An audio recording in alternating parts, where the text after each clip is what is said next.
Hello mga Mima, tara gara naman tayo. Kung naghahanap kayo ng lugar with nature vibes, you must visit this place. This is the right place to catch up with friends. Very relaxing kasi puro greens yung makikita mo. Ang sarap sa eyes mga Mima. Samahan mo pa ng mga animals dyan, oh, diba? Para ka na nag-tour sa Manila Zoo.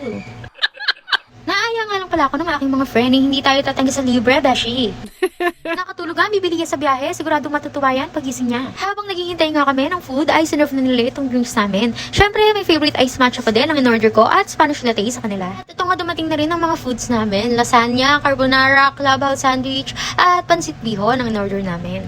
At ayun na nga, nagising na nga, itsura mo, Lia.